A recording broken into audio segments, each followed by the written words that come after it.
Bonjour amis rêveurs et bienvenue sur la chaîne Terre Onirique. Avant d'entrer dans le vif du sujet, je tenais à vous dire que je travaille encore sur le planning des vidéos pour les mois de juillet et août. Je vais sans doute ralentir le rythme pour juillet et prendre le mois d'août en off vu que j'ai pas mal de projets, entre autres pour la chaîne, à gérer cet été. Je vous tiendrai au courant sur mes réseaux sociaux de l'avancée des projets et des dates de diffusion des prochaines vidéos. N'oubliez pas d'aller me follow pour ne rien louper. Et sinon, aujourd'hui je vous embarque avec moi sur mon navire imaginaire pour sillonner les mers à la poursuite du fameux Hollandais volant et de son équipage fantomatique. Nous irons également voir quelques-unes de ses adaptations dans la pop culture. Alors marin d'eau douce, prêt à appareiller? Eh bien dans ce cas, bon voyage!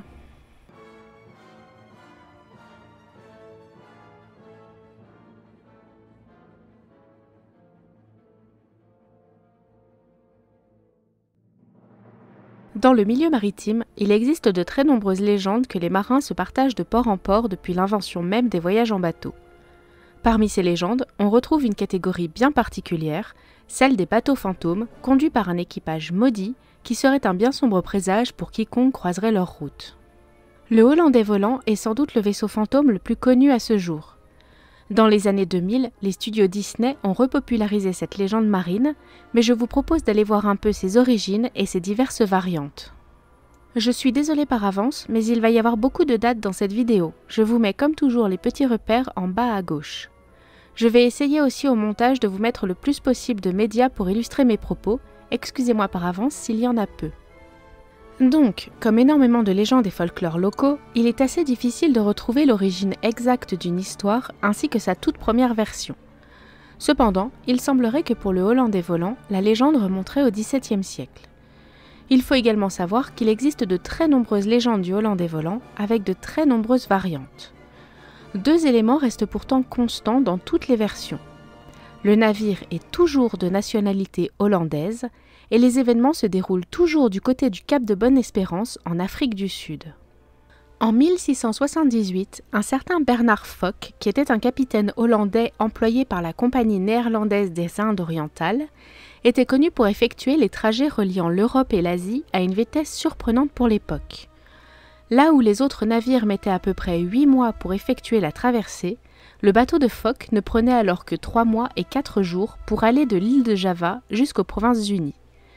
Une rumeur disait à l'époque que le bateau volait au-dessus de l'eau et que son capitaine avait fait un pacte avec le diable. Lors d'une des expéditions, le bateau ainsi que toutes ses marchandises et tout son équipage disparut sans laisser de traces. Une autre version de la légende dit qu'en 1680, un immense navire serait parti du port d'Amsterdam à destination de Batavia, c'est-à-dire l'actuelle Jakarta. Le navire était commandé par un capitaine peu honnête qui profitait de cette traversée pour faire de la contrebande. Le navire aurait été intercepté par le diable lui-même au cours d'une terrible tempête et sombra avec ses marchandises et tout son équipage. Mais on retrouve aussi une version selon laquelle le capitaine aurait été tué dans une mutinerie et qu'il aurait maudit son équipage avant de mourir.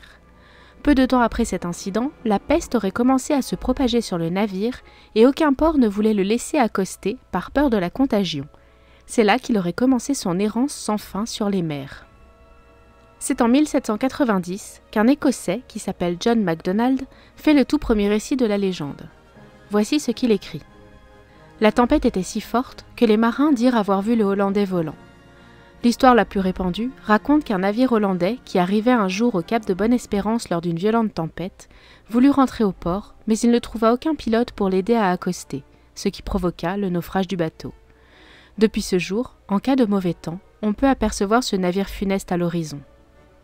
5 ans plus tard, c'est un homme du nom de George Barrington qui dit que la légende du Hollandais volant est liée à une sorte de superstition des marins à la suite du naufrage d'un vaisseau de guerre hollandais durant une tempête, et que, selon les légendes, ce navire serait réapparu plusieurs fois par la suite.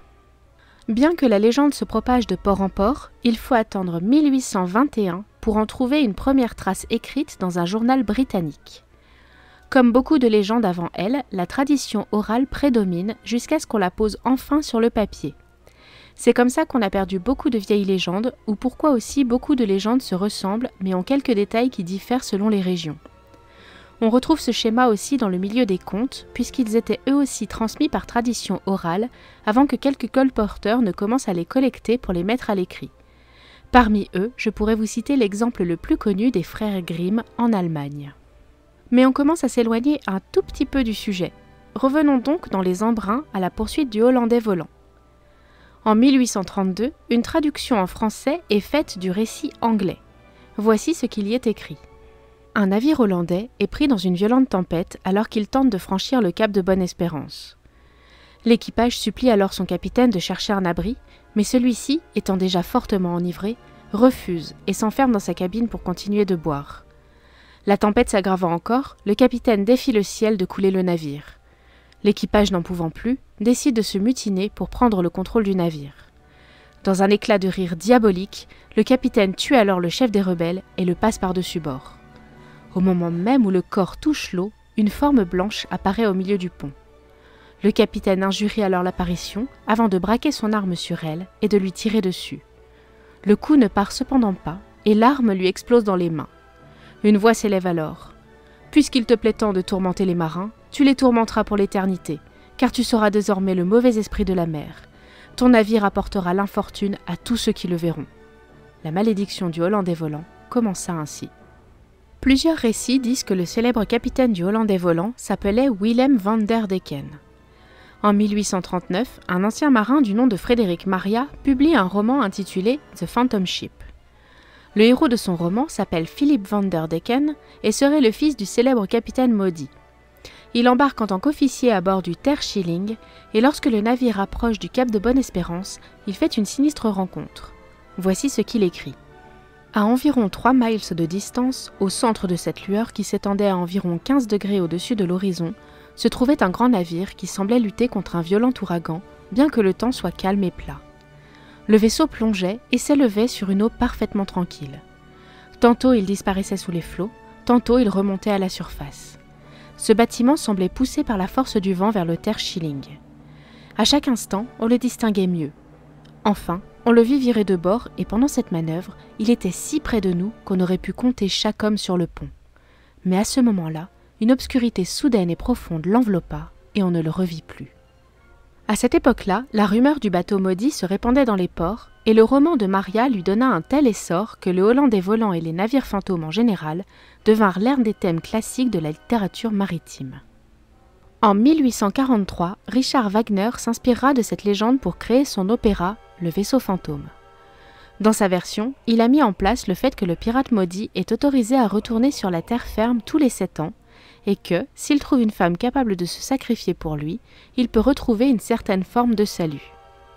Il existe plusieurs témoignages de personnes ayant aperçu le Hollandais volant entre le 19e et le 20e siècle.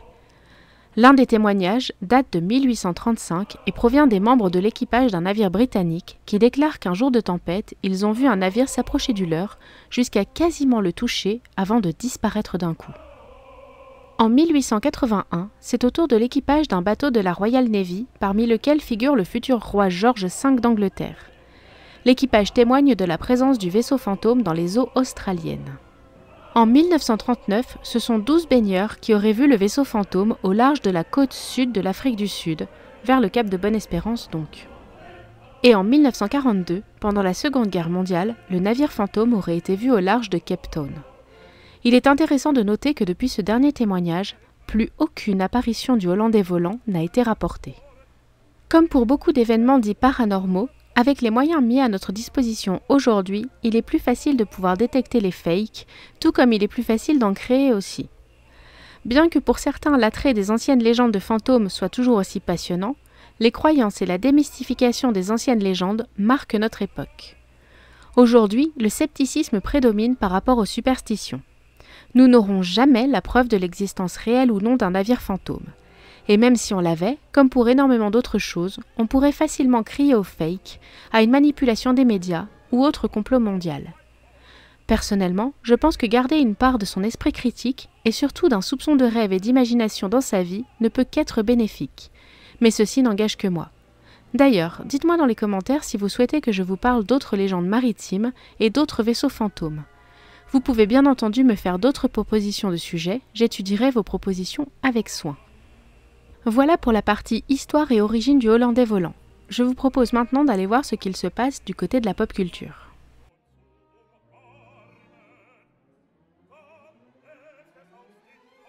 Alors, cette partie va être très courte parce qu'il existe somme toute très peu d'adaptations, principalement sur le Hollandais volant. On peut retrouver pas mal de films, d'histoires, de livres et autres sur les vaisseaux fantômes en général, mais pas forcément centrés sur le Hollandais volant lui-même. Je vous ai donc sélectionné 3 œuvres et comme toujours, vous êtes libre de proposer vos propres références dans les commentaires. Je serai ravie de vous lire et d'aller y jeter un œil.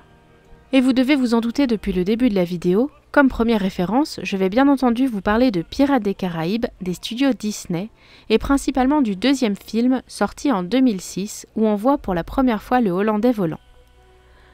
Les studios Disney, comme pour toutes leurs adaptations, ont simplement repris quelques éléments de la légende pour remettre un peu à leur sauce. Ainsi, dans les films, on ne retrouve que le célèbre bateau fantôme peuplé de morts et de damnés.